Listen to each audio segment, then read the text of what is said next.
Bapak-bapak, ibu-ibu, saudara-saudara kaum muslimin rahimakumullah. Murai di dahan dan koko ayam di kandang, dunia ini penuh dengan berbagai macam kesibukan. Sejak dari petani yang turun ke ladang, pedagang yang berangkat ke pasar, pelajar yang menuju sekolah, sampai kepada pegawai yang berangkat ke kantor, seluruhnya tidak lain untuk mencari sesuatu yang bernama bahagia. Setiap orang menginginkan kebahagiaan, dan tidak seorang pun menginginkan kesengsaraan dalam kehidupan ini. Namun nyatanya tidak setiap orang yang ingin bahagia mengetahui jalan yang harus ditempuhnya untuk sampai kepada kebahagiaan itu. Maka pada kesempatan pertemuan kali ini saya ingin menyampaikan sebuah hadis dari junjungan kita baginda Nabi besar Muhammad sallallahu alaihi wasallam yang termuat dalam kitab Mukhtarul Ahadits An-Nabawiyah, di mana beliau bersabda, arba'un min sa'adatil mar'i. Ada 4 perkara yang merupakan tanda dari orang bahagia. Saya mau tanya, di antara saudara-saudara yang hadir di sini, apa ada yang kepengen jadi orang sengsara? Seluruhnya tentu ingin mendapatkan kebahagiaan. Maka menurut resep dari Nabi kita, tanda orang bahagia itu 4. Jadi kalau saudara ingin bahagia, harus mempunyai 4 perkara ini. Yang pertama, orang bahagia itu kata Nabi, darun wasi'un. Punya rumah biar bagus asal gede. Enak ngaturnya, daripada sudah punya rumah kecil adanya di pinggir kali, gubuk, kalau hujan bocor, miring lagi, kiamat. Loh, kalau gitu Islam materialis dong. Hadis ini boleh diartikan dengan makna hakiki, arti yang sebenarnya, boleh diartikan dengan makna majazi, arti kiasan. Kalau dia diartikan dengan arti kias, maka yang dimaksud darun wasi'un ay qalbun wasi'un. Rumah yang luas tidak lain daripada hati yang lapang. Karena di situ kunci kebahagiaan yang sebenarnya. Walaupun kita cuma tinggal di petak berukuran 2 kali 3 meter, kalau hati kita luas-luas rasanya rumah itu. Tapi biar rumah kita halamannya saja puluhan ribu hektar, ada kolam renangnya, kamar tidurnya tidak lagi terhitung. Kalau hati yang menempati rumah itu sempit, maka akan terasa sempit jugalah rumah itu. Tempat bergantungnya tidak lain adalah hati. Marilah kita mencoba melihat berbagai pandangan orang tentang bahagia ini. Ada orang menyangka bahwa bahagia itu kalau dia mendapatkan harta yang sebanyak-banyaknya. Siapa yang banyak harta, dialah raja. Apa yang dia mau, seluruhnya bisa dibeli. Keamanannya, dia bisa menyewa petugas. Seluruh fasilitas untuk menyenangkan kehidupannya bisa dibeli. Pendeknya, hartalah segala-galanya dalam kehidupan. Sampai ada pepatah mengatakan, innad darahima fil amakini kulliha taksur rijala mahabatan wa jalala. Sesungguhnya harta, dinar, dirham, uang di mana-mana selalu bikin hebat orang yang memilikinya. Coba lihat, orang yang punya duit sama yang enggak punya duit, jangan gaya hidupnya, gaya jalannya aja lain. Wahia lisanun liman arada fasahatan, wahia silahun liman arada qitala. Uang adalah senjata yang paling ampuh bagi orang yang mau pergi perang, dan lidah yang paling fasih bagi orang yang mau bicara. Kalau bicara dengan lidah macet, cobalah bicara dengan harta, lancar. Sampai ada pepatah demikian, segalanya bisa diatur dengan harta. Maka di kalangan orang yang berpandangan semacam itu, seluruh kegiatan hidupnya hanya terfokus kepada bagaimana mengumpulkan harta yang sebanyak-banyaknya. Tidak peduli halal haram, tidak kenal sore pagi siang dan malam, tidak sempat sujud, jauh dari agama, jauh dari kehidupan yang bersifat ruhaniyah, jauh dari Allah dan sebagainya. Sampai dalam Al-Quran dikelompokkan dalam kelompok yang dinamakan lumazah. Allazi jama'a malahu wa 'addadah yahsabu anna malahu akhladah. Mereka mengumpul-ngumpulkan harta sebanyak-banyaknya dan menyangka bahwa harta yang banyak itu dapat mengekalkan hidupnya, mengekalkan kekayaannya, mengekalkan kebahagiaannya. Saudara hadirin yang berbahagia, kalau pandangan hidup ini benar, artinya kalau harta memang merupakan satu-satunya hal yang dapat membuat orang bahagia, tentu di rumah mewah tidak akan pernah ada tangis derita. Tentu di satu tempat di mana fasilitas hidup serba menunjang tidak ada yang namanya penderitaan. Tapi suka dan duka, sedih dan gembira, senyum dan tawa adalah milik setiap orang, baik dia punya harta maupun dia tidak punya harta. Nyatalah bahwa harta semata-mata bukan merupakan jaminan bahwa orang akan bahagia. Walaupun tanpa harta orang sulit untuk bahagia. Saya mau cerita, ada orang super kaya, namanya Aristotle Onesimus, Raja Tanker Yunani. Dia punya kapal tanker saja konon sampai 11 banyaknya. Punya perusahaan penerbangan yang disebut Olympic Airlines. Punya hotel di berbagai kota besar di dunia ini, sejak dari New York, London, Paris, Rome dan sebagainya. Bahkan punya pulau yang dia namakan Pulau Scorpio. Ini kan namanya sudah kaya nggak tanggung-tanggung, punya pulau. Nah, dia punya 2 orang anak, yang satu laki-laki namanya Alexander, yang satu perempuan namanya Maria Onesimus. Seluruh harapannya tertumpah kepada anak lakinya Alexander ini, yang akan meneruskan usahanya, meneruskan kekayaannya, meneruskan dinastinya. Apa yang terjadi?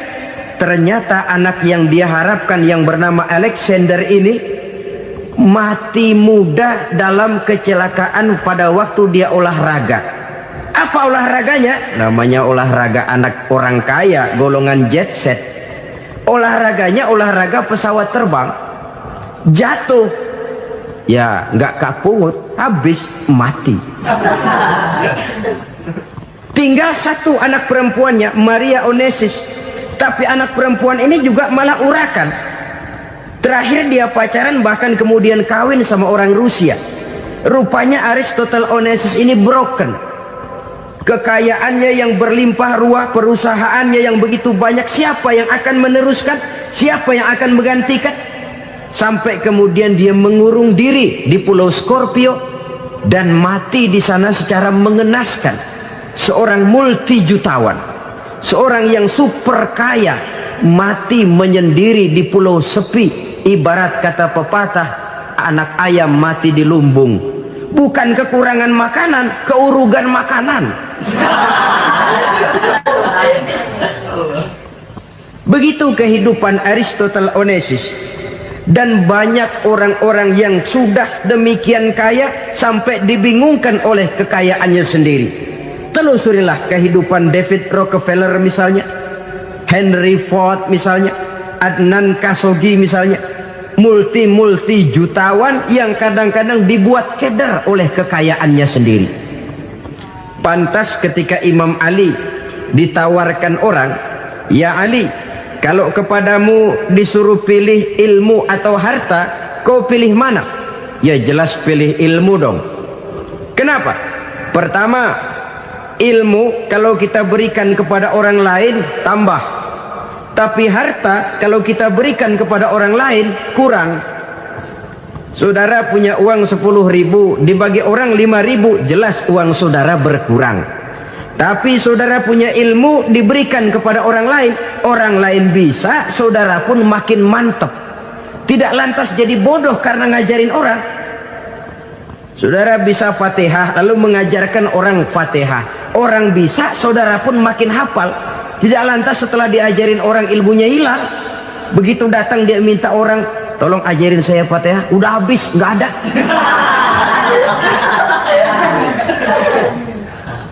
Yang kedua kata Imam Ali, ilmu menjaga kita. Kalau harta kita yang harus jaga. Makin banyak ilmu makin terpelihara diri seharusnya. Tetapi makin banyak harta makin bingung kita jaganya. Sampai kadang-kadang kalau perlu seluruh keliling rumah dipasangi alarm. Belum cukup disewakan anjing besar-besar, pasang di depan pintu, awas anjing galak. Masih belum cukup juga, cari centeng tukang-tukang kepruk jaga rumah. Masih terasa belum aman, padahal rumahnya dikelilingi tembok besar. Di balik tembok ada pintu-pintunya tebal. Di balik pintu itu terbuka masuk kamar, kamar pun ada pintunya, pintunya pun kuat. Masuk ke dalam kamar ada lemari, lemarinya pun pintunya kuat, dikunci, kuncinya pun kuat. Tapi terhadap seluruhnya yang timbul cuma sekedar was-was saja. Kesimpulannya sekali lagi, tanpa harta orang memang sulit untuk bahagia. Tapi harta semata-mata tidak merupakan jaminan orang akan bahagia. Dengan hati yang luas, itu modal utama untuk mencapai kebahagiaan hidup. Orang yang hatinya luas, saudara-saudara, punya hati yang lapang, melihat kenyataan hidup ini, dia bersyukur senantiasa kepada Allah. Lantas tidak timbul hasud dan iri hatinya. Oleh karena itu jiwanya selalu lapang. Kalau tidak, cupik hati namanya, dangkal pandangan, tidak senang melihat orang lain dapat nikmat, dan itu sering dijadikan contoh. Kalau orang yang lapang dada, dia lihat tetangganya beli TV baru, dia berkata, alhamdulillah ya, tetangga kita beli TV, mudah-mudahan kita bisa ikut nonton. Lapang dadanya. Tapi orang yang sempit hati, lihat tetangga beli televisi, meriang. Enggak diapa-apain, meriang. Besoknya dengar tetangga beli motor, makin sakit, ke rumah sakit. Lalu di rumah sakit dengar tetangganya beli mobil, mati. Disiksa oleh perasaannya sendiri. Orang kalau hati sudah sempit dalam hidup, kemanapun dia pergi, sempit rasanya medan kehidupannya. Kemudian kita melihat juga ada orang yang menilai bahwa bahagia itu katanya kalau punya kedudukan yang tinggi, pangkat yang agung, wibawa yang besar. Mungkin betul, tapi mungkin juga tidak. Bergantung kepada hati orang yang punya pangkat itu. Sama dengan harta tadi. Harta akan membawa bahagia kalau dia jatuh ke tangan orang yang berhati lapang. Tapi harta akan jadi bencana kalau jatuh ke tangan hati orang yang sempit. Pangkat akan membawa bahaya kalau jatuh di tangan hati orang yang sempit. Lebih dari itu, kenyataan mengajarkan kepada kita bahwa ternyata pangkat dan jabatan tidak selamanya memberikan kebahagiaan dalam kehidupan. Bahkan resikonya kelewat besar. Beberapa bukti kita bisa ambil dari para pemimpin dunia yang menjadi korban lantaran pangkat dan jabatan yang disandangnya. Saudara ingat Presiden Abraham Lincoln dan John Kennedy dari Amerika? Dibunuh orang.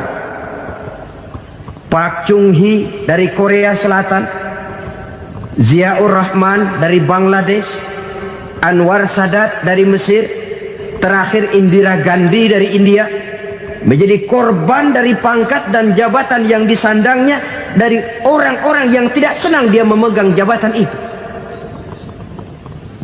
Dia akan mudah mengundang bencana. Sehingga pantas kalau seorang presiden terkemuka Amerika, Harry Truman namanya, dia mengatakan jabatan presiden itu, kata dia, seperti orang nunggang macan, naik macan.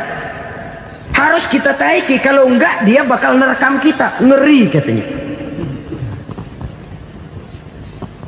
Adapun orang yang hatinya lapang, kalau dia menerima pangkat dan jabatan, dianggapnya itu satu kesempatan untuk berbuat baik. Tapi orang yang berhati sempit, menerima pangkat dan jabatan, bukan kadang-kadang menerima, malah berusaha setengah mati mencapai dengan segala cara. Kalau perlu jilat atas, jilat atas. Jadi golongan sumuhun dawuh. Jadi kelompok kulon nuwun, yes sir, yang kerjanya cuma oke bos. Kalau perlu jilat atas, jilat atas. Kalau perlu injak yang bawah, injak yang bawah.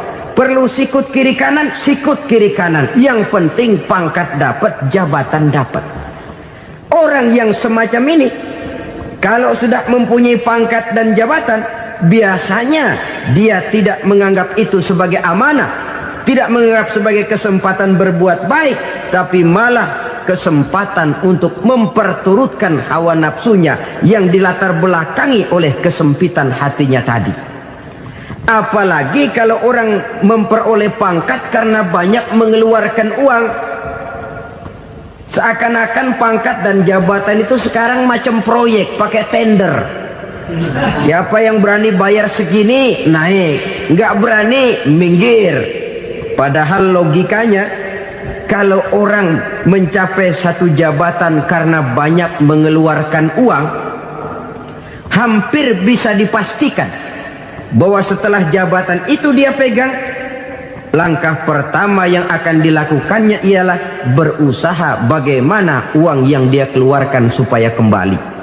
Ya paling kurang pulang modal dulu dong. Soal mikirin rakyat soal nanti, tapi ini modal harus pulang.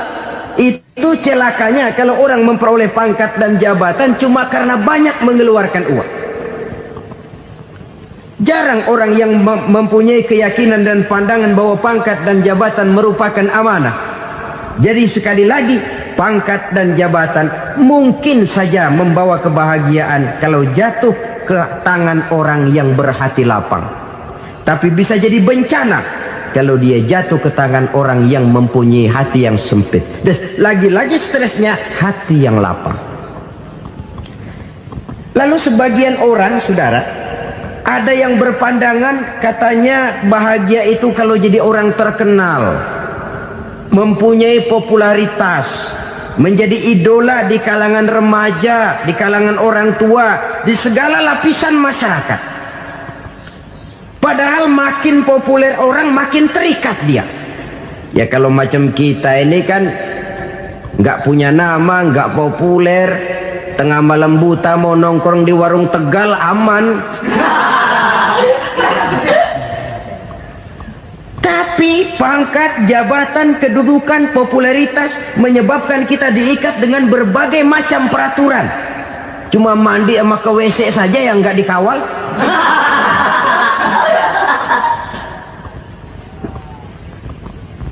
Benarkah popularitas, ketenaran membawa kebahagiaan? Mungkin, ya, tapi mungkin juga tidak.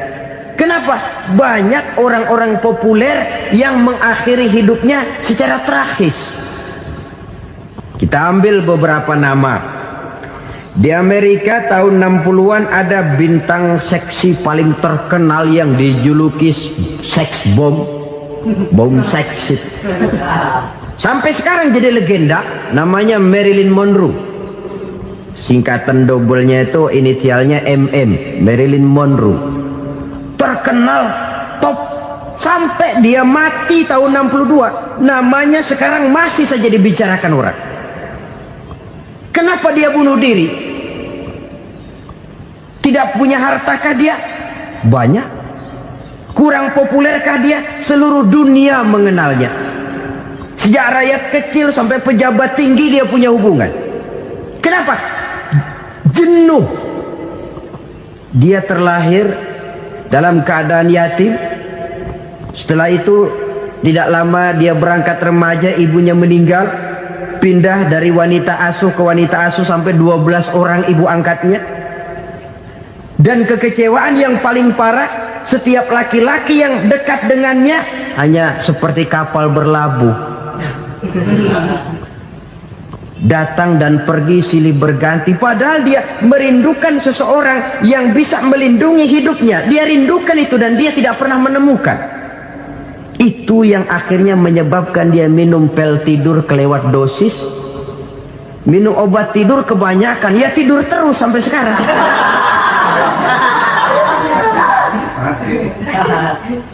Dia mengakui, saya telah memiliki ketenaran, tapi saya tidak pernah hidup dalam ketenaran itu. Saya pandai main sandiwara, tapi saya ingin hidup dalam alam yang real sebagaimana umumnya orang. Itu yang dia rindukan. Menyusul jejak yang namanya Marilyn Monroe ini, Billie Holiday, saudara kenal tentu, di rumah sakit dirawat.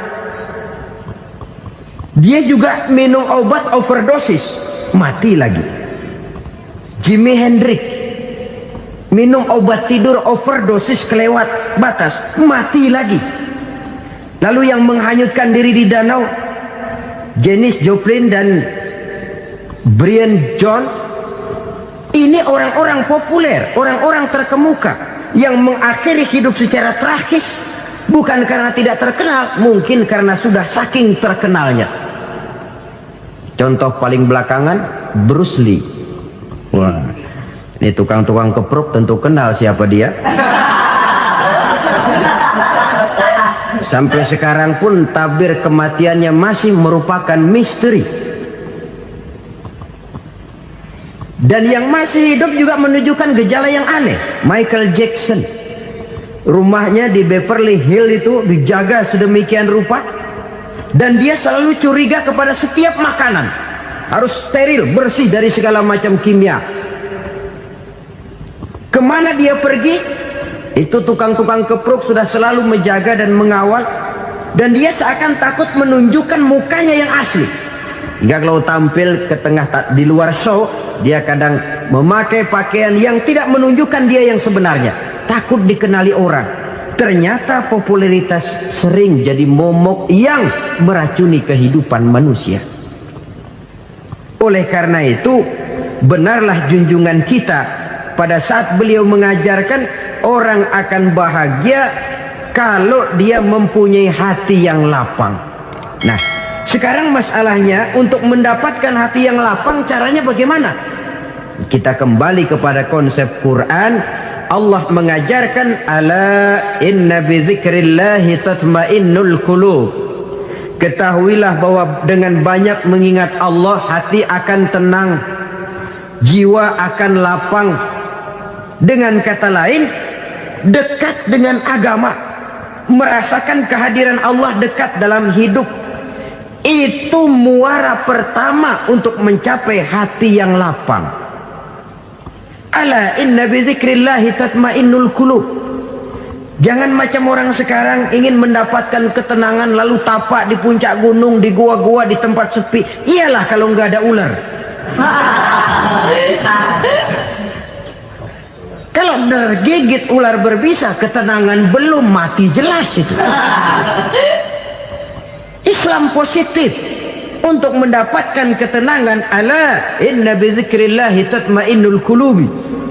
Bahwa ketahuilah bahwa dengan banyak mengingat Allah, hati akan tenang, jiwa akan lapang, nuansa pikiran akan luas. Karena yang namanya bahagia ada dimanapun manusia berada. Di kampung ada bahagia, di kota ada bahagia, di ngarai, di lembah, di gunung, di hutan, di lautan, di angkasa luar, dimanapun bahagia itu ada kalau kita bermodalkan hati yang lapang ini. Dan hati akan lapang kalau kita dekat dengan agama. Dekat dengan harta buat sementara hati mungkin tenang, tapi ketenangan yang relatif dan temporer. Apalagi orang tiap kali tambah harta, tiap kali tambah rencana, itu wajar. Mungkin sebelumnya saudara berpikir, kalau punya duit 5.000 enak nih. Begitu punya duit 5.000, aduh sayang kalau 10.000 aja. Tiap kali tambah harta, tiap kali lain rencana. Makin banyak rencana, makin menjauhkan kita dari yang namanya ketenangan. Padahal ketenangan merupakan unsur utama untuk mencapai bahagia. Dan ketenangan itu bermuara dalam hati manusia. Tengoklah kehidupan ini. Orang yang banyak harta dengan orang miskin, berbedakah rasa sakit yang mereka tanggungkan? Rasanya tidak.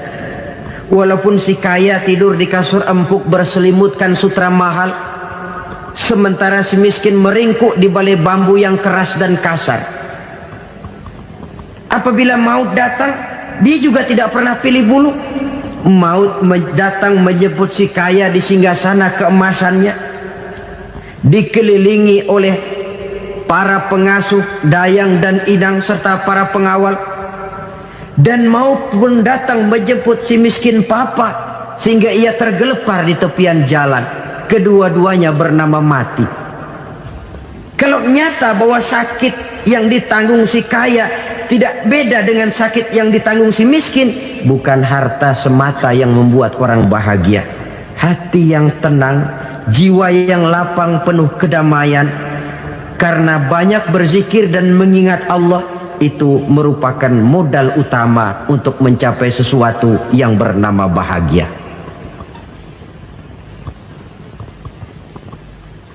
Saudara hadirin yang saya hormati, inilah yang pertama dari 4 ciri yang digambarkan oleh Nabi tentang tanda-tanda orang bahagia. Dan harus berangkat dari yang pertama ini, hati yang lapang. Ini yang harus kita miliki lebih dahulu. Baru nanti akan menyusul kepada poin yang ketiga, kedua, dan selanjutnya. Sebab kalau hati sudah terisi dengan jiwa yang lapang, seluruh persoalan insya Allah akan bisa kita atasi dengan sebagaimana mestinya. Yang kedua sekarang, tanda orang bahagia menurut baginda Nabi, markabun syariah. Orang bahagia itu, kata beliau, punya kendaraan biar cepat asal lancar. Artinya kemana dia mau pergi mudah. Apa maksud hadis ini? Kalau kita kaji lebih dalam, kendaraan itu kan alat transportasi. Transportasi tidak lain adalah usaha memudahkan komunikasi. Pindah dari situ kepada teori bahwa manusia adalah zon political, makhluk bermasyarakat yang tidak bisa memenuhi kebutuhan hidupnya secara sendirian. Kita memerlukan keberadaan orang lain dalam kehidupan ini. Untuk memakai baju saja kita sudah perlukan petani yang tanam kapas, pabrik yang memintal kapas jadi benang, pabrik yang menenun benang jadi kain, sampai kepada mesin jahit, sampai kepada tukang jahit. Itu cuma untuk memakai pakaian saja. Tidak seorang pun di antara kita yang sanggup memenuhi kebutuhan hidupnya secara sendiri. Kita perlu orang lain. Maka kebebasan dalam arti mutlak, kebebasan tanpa batas, itu tidak mungkin ada dalam kehidupan. Karena kita mengadakan yang disebut interaksi sosial. Setiap kegiatan kita tentu melibatkan orang lain. Menurut kita barangkali kita bebas jalan di jalan raya semaunya, tapi orang lain berkendaraan pun merasa bahwa ini ada juga jalan haknya, dan begitu selanjutnya. Oleh karena itu, maksud dari kendaraan yang cepat ini adalah khulatuhu ma'as solihin. Lingkungan pergaulannya terdiri dari orang-orang soleh. Pergaulannya luas. Kemana dia pergi ada temannya.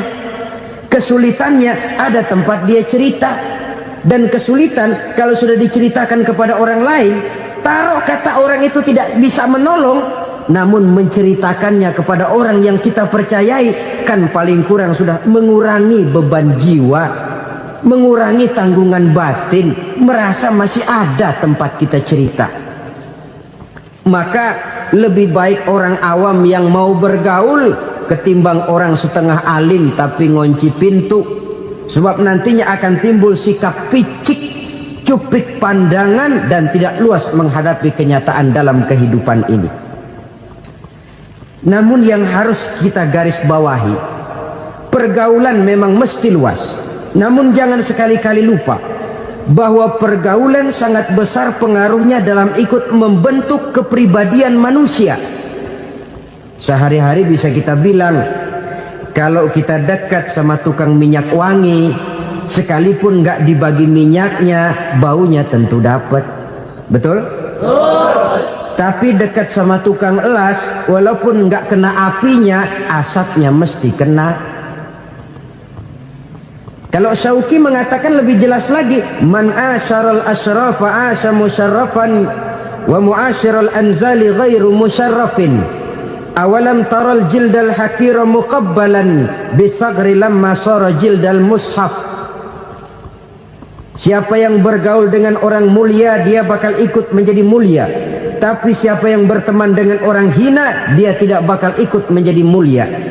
Tidakkah kau lihat, kata Syauqi, kulit kambing yang hina pun dicium orang ketika menjadi kantong Quran. Kulit kambing hina, kalau dia sendirian gak ada yang mau cium. Tapi begitu dia bergaul dengan Quran, menjadi kantong Quran, dipakein minyak wangi, ditaruh di tempat yang tinggi, mau diambil dicium dulu, dibawa dengan penuh hormat dan hati-hati. Kulit kambing yang hina lantaran berteman dengan Quran, numpang mujur. Tapi coba lihat kalau kulit kambing berteman dengan kayu, jadi beduk, habis. Zohor dikemplang, asar dipukul. Itu pun sedikit saja, cuma salah milih teman. Yang temannya Quran dihormati orang, yang temannya kayu lantaran jadi beduk, gelap-gelap subuh orang udah kemplangin.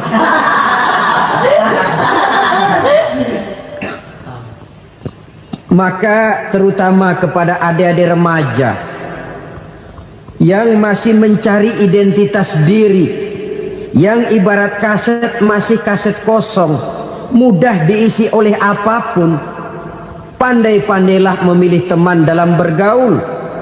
Karena banyak orang yang tadinya baik-baik, ketika terseret dalam pergaulan dengan orang yang tidak baik, kebaikannya menjadi lentur dan luntur.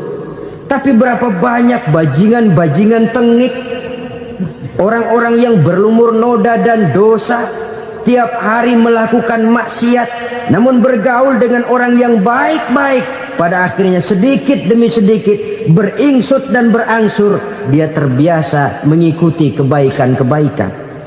Saya tekankan ini kepada remaja karena mereka masih mencari identitas diri. Apa yang mereka lihat mereka mau, apa yang mereka dengar mereka ingin tahu. Coba lihat kehidupan remaja. Pulang nonton film Rambo, pengen jadi Rambo, gagah, maunya belekai melulu. Pulang nonton film Superman, pengen bisa terbang. Pulang nonton India, nyanyi melulu. Wajar, mereka masih mencari identitas diri. Saya ini sebenarnya siapa? Lingkungan, pergaulan akan membentuk itu. Karena itu pandai-pandailah bergaul, karena ia sangat besar pengaruhnya dalam ikut membentuk kepribadian manusia. Apalagi sifat yang jelek lebih cepat menularnya ketimbang sifat yang baik. Sifat yang baik, watak yang soleh itu lambat sekali untuk menular. Tapi yang tidak baik, kan prosesnya mah kalau remaja biasanya mula-mula dengar. Karena dengar lalu pengen tahu. Karena pengen tahu lalu ngeliatin. Begitu ngeliatin kan pengen nyobain. Setelah nyobain ketagihan. Nah, ini prosesnya. Yang namanya ganja, morfin, narkotik, awalnya kan begitu. Mula-mula dengar, katanya kalau sudah fly to the sky, sudah melayang ke langit, katanya disitulah puncak kebahagiaan. Mulanya cuma dengar. Karena dengar pengen tahu. Karena pengen tahu lalu ngeliat, kumpul sama orang yang suka ngeganja. Setelah ngeliat, nah pengen ngerasain. Begitu ngerasain enak juga, ketagihan. Kalau sudah ketagihan jadi penyakit kronis, bisa merembet kepada yang lain. Iya, kalau orang tuanya mampu untuk beli morfin, beli ganja. Kalau tidak kan pikirannya ngayap, jemuran siapa ya gue sabet. Timbullah perbuatan-perbuatan negatif yang bermula dari salah pergaulan. Apalagi buat adik-adik remaja yang tinggal di kota-kota besar, yang pengaruh budaya, pengaruh kesenian, pengaruh struktur kehidupan yang nampak makin individualistis, di mana persaingan tajam, tensi ekonomi tinggi, orang mudah mengalami stres. Pandai-pandailah dalam bergaul, sekali lagi, karena ia sangat besar pengaruhnya dalam ikut membentuk kepribadian manusia. Orang bahagia punya kendaraan yang cepat, artinya punya pergaulan yang luas, dan lingkungan pergaulannya terdiri dari orang-orang yang soleh. Kemana dia pergi ada teman, kesulitannya ada tempat dia cerita. Tapi kalau sudah menyendiri, hidup sendiri, kesulitan dipikiri sendiri, bisa mati belum waktunya. Tidak ada tempat berbagi rasa, tidak ada tempat bercerita, tidak ada tempat mengurangi beban dalam kehidupan. Pantas betul kalau Islam sangat menggalakkan dan menganjurkan orang kalau sudah sampai waktunya itu untuk melangsungkan nikah. Kata Nabi, ya ma'syaras syabab man istata'a minkumul ba'at falyatazawwaj. Hai para pemuda, kalau sudah mampu memberi nafkah, kawinlah, nikahlah kamu. Kenapa? Sudah ada teman hidup, tempat berbagi rasa. Kesulitan kalau ada tempat cerita akan lebih ringan ketimbang kita telan sendiri, walaupun bobot kesulitannya sama beratnya. Saudara-saudara kaum muslimin rahimakumullah, inilah ciri yang kedua, punya kendaraan biar cepat asal lancar. Kemana kita mau pergi gampang. Dengan kata lain, setelah hati yang luas, pergaulan yang luas. Dua. Yang ketiga sekarang, tanda orang bahagia itu menurut Nabi, misbahun mudhi'un, punya lampu yang terang. Oh, itu enggak problem. Sekarang sudah zamannya listrik masuk desa, Pak. Lampu sudah terang semua. Betul, kalau itu yang dimaksud. Tapi tidak cuma itu. Karena lampu yang dimaksud di sini, lampu yang akan menerangi seluruh perjalanan hidup. Dan perjalanan hidup itu sudah dimulai sejak kita terlahir ke alam ini, sampai masuk ke alam barzah, kumpul di padang mahsyar, sampai ke akhirat. Lampu yang menerangi itu yang diperlukan. Kalau lampu, katakanlah yang paling top sekarang kan lampu jenis Mercury. Taruhlah itu di rumah kita, dia cuma menerangi rumah kita, menerangi hati pun tidak sanggup. Bila kita masuk ke alam barzah, alam kubur, sanggupkah si Mercury yang begitu terang menerangi alam barzah kita? Tidak sanggup lagi. Sanggupkah lampu yang ratusan watt, bahkan puluhan ribu watt menerangi kehidupan di padang mahsyar? Tidak akan sanggup lagi. Kalau demikian, yang dimaksud lampu yang terang di sini apa? Tidak lain amal soleh, kebajikan yang kita lakukan dalam hidup. Itu yang akan jadi lampu penerang.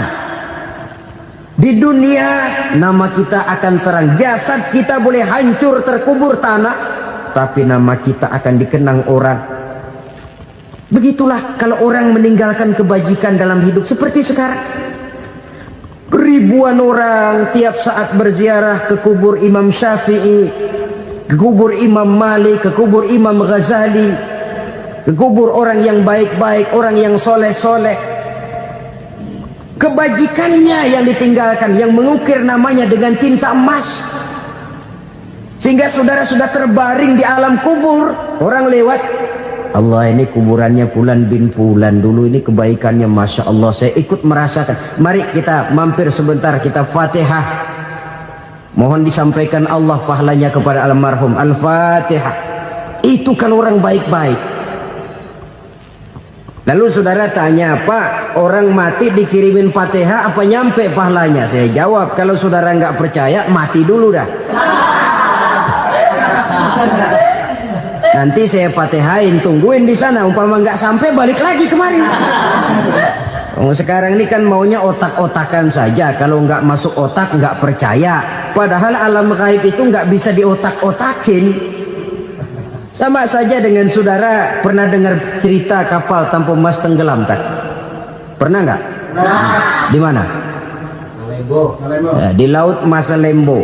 Begitu ketampung mas tenggelam, ratusan penumpang itu terjun ke laut, dipermainkan gelombang, berjuang menghadapi maut itu. Orang lagi timbul tenggelam di lautan, dihantam ombak, kita tengokin pakai helikopter. Pak, lagi timbul tenggelam ya? Iya, tolongin. Jangan khawatir Pak, nih saya kirim intan Pak, harganya 10 juta. Kira-kira orang yang timbul tenggelam di laut seneng nggak? Ya. Kan mahal toh intan 10 juta. Kenapa dia nggak senang? Karena intan 10 juta dalam kondisi seperti itu tidak sanggup menyelamatkan dia.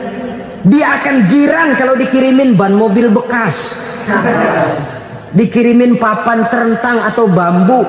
Intan yang 10 juta dia nggak girang. Ban mobil bekas yang 1000 perak, tuh pegang, itu yang dia girang betul.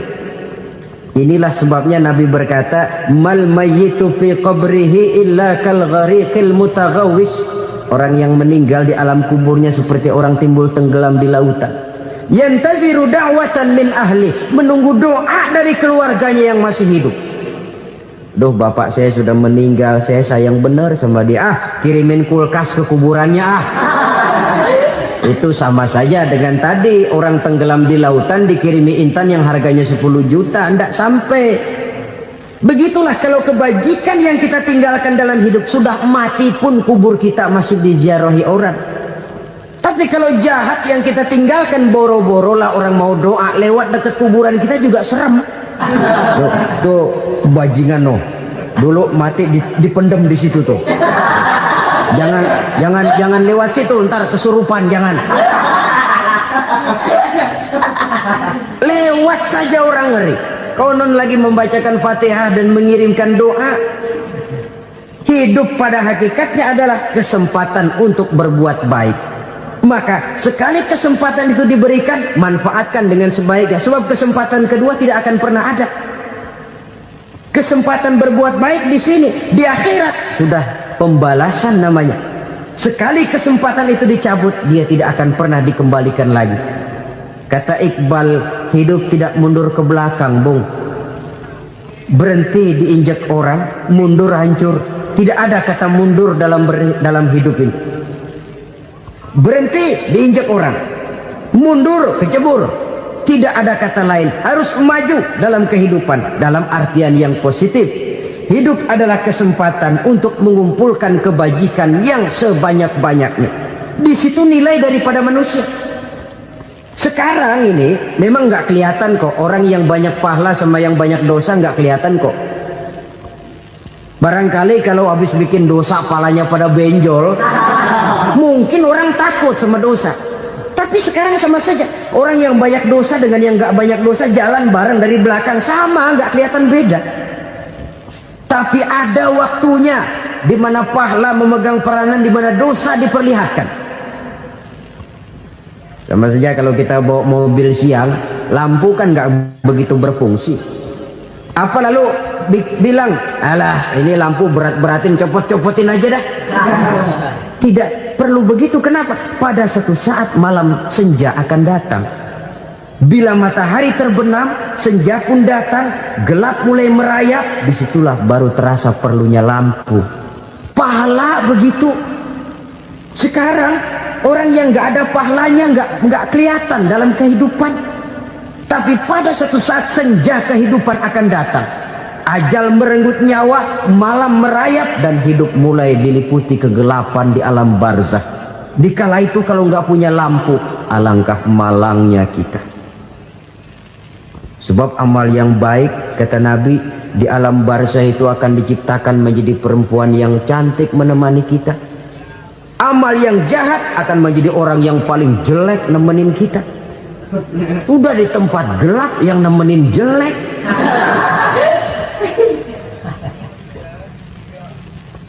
Kaum muslimin rahimakumullah.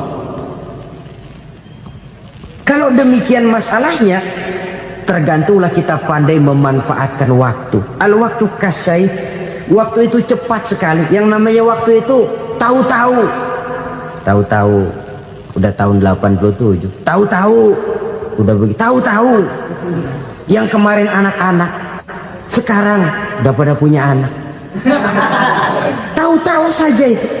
Begitu cepat waktu berlalu. Kalau tidaklah pandai kita memanfaatkannya, akan rugi kita. Nabi bersabda, "Man kana yaumuhu khairun min amsihi fahuwa rabih." Barang siapa yang hari ini lebih baik daripada hari kemarin, itu orang untung. Hari ini lebih baik daripada kemarin. Bulan ini lebih baik dari bulan kemarin. Tahun ini lebih baik dari tahun kemarin. Itu orang yang beruntung. Tahun kemarin sembahyangnya maghrib doang, sekarang udah tambah isya. Tahun kemarin cuman Idul Fitri aja ngancem bener, sekarang udah tambah Jumat, lalu tambah lagi maghrib, tambah lagi isya, dan selanjutnya. Hari ini lebih baik daripada kemarin, itu orang yang beruntung.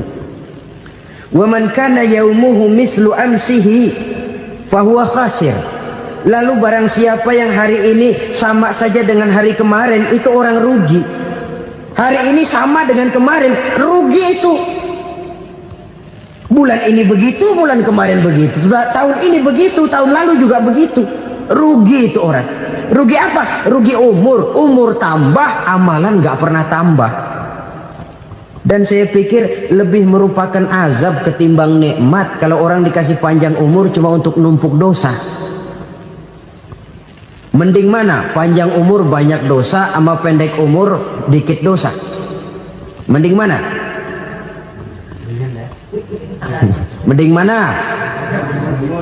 Ya, paling mending tentu panjang umur banyak pahala. Tapi kalau tidak, sekali lagi, lebih merupakan azab ketimbang nikmat kalau orang diberikan panjang umur tapi cuma untuk sekedar menumpuk dosa. Kehilangan kesadaran bahwa dunia bukan terminal akhir dari satu perjalanan. Dia cuma halte di mana kita berhenti sebentar untuk menuju kepada terminal yang hakiki. Saudara-saudara kaum muslimin rahimakumullah, inilah lampu yang akan menerangi kehidupan. Amal yang kita lakukan di dalam kehidupan. Jadi yang dimaksud dengan lampu yang terang, kebajikan yang kita kerjakan dalam hidup. Nah, setiap orang di awal tadi saya bilang ingin bahagia. Bahagia itu kan hakikatnya kumpulan senang dan selamat. Senang, selamat. Apa bedanya? Senang tapi tidak selamat, nggak bahagia. Selamat tapi nggak senang, nggak bahagia orang. Contoh, kalau orang korupsi, duitnya banyak, senang dia, tapi keselamatannya. Ada tentara baris di samping rumahnya udah bingung, padahal tentara latihan. Tentara cuma latihan, dia bingung. Senang, tapi karena keselamatannya tidak terjamin, dia tidak bahagia. Sebaliknya pegawai negeri jujur benar, cuma segaji-gajinya, selamat nggak korupsi tapi melarat, ya nggak bahagia juga, kurang senang. Kesenangan dan keselamatan untuk dunia saja, ya sekali lagi, kalau cuma sekedar untuk dunia saja, bisa dibeli pakai uang, bisa dibeli pakai uang. Saudara ingin selamat, bisa dibeli pakai uang. Saudara ingin senang, bisa dibeli dengan uang. Tapi setelah mati masuk ke alam barzah, habis kekuasaan uang. Nggak bisa lagi beli keselamatan pakai uang, tidak mungkin lagi membeli kesenangan dengan uang. Di situ pahala yang megang peranan. Makin banyak pahala, makin banyak saham untuk membeli kesenangan dan keselamatan, untuk memperoleh yang namanya bahagia. Dan jangan lupa loh, di alam barzah kita nggak sebentar, menunggu datangnya kiamat. Loh iya, kalau kita begitu dikuburin terus kiamat datang, untung. Tapi kalau masih harus 1000, 2000, puluhan ribu tahun yang akan datang, dalam satu penantian yang begitu lama, tanpa saham untuk memperoleh kebahagiaan, satu kemalangan yang tidak ada pernah putus-putusnya. Janganlah tergelincir oleh kebahagiaan sebentar yang menipu dengan mengorbankan kebahagiaan hakiki yang berjangka panjang. Apa artinya senyum sejenak kalau harus ditebus dengan tangis seumur hidup? Biarlah kita minum jamu, pahit memang, getir memang, tapi kan besok badan sehat. Daripada sekarang minum sirup, manis memang, enak memang, tapi bibir pada jontor besoknya. sirawan, batuk, nggak karu-karuan.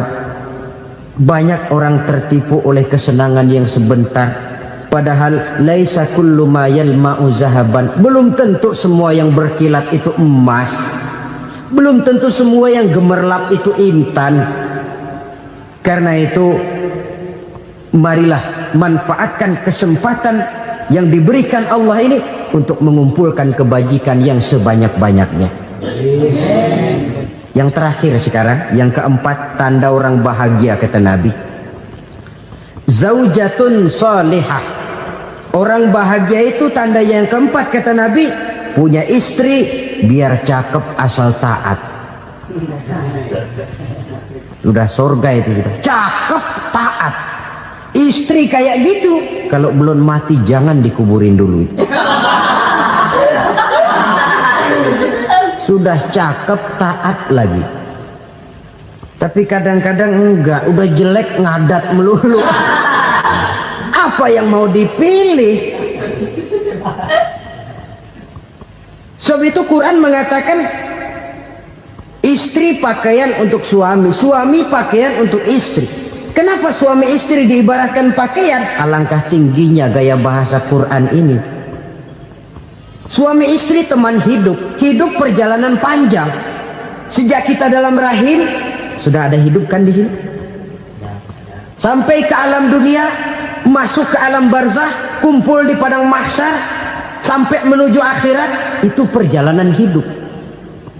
Carilah istri atau suami teman hidup yang membawa manfaat tidak hanya kehidupan di dunia ini, sampai di alam barzah, sampai di padang mahsyar.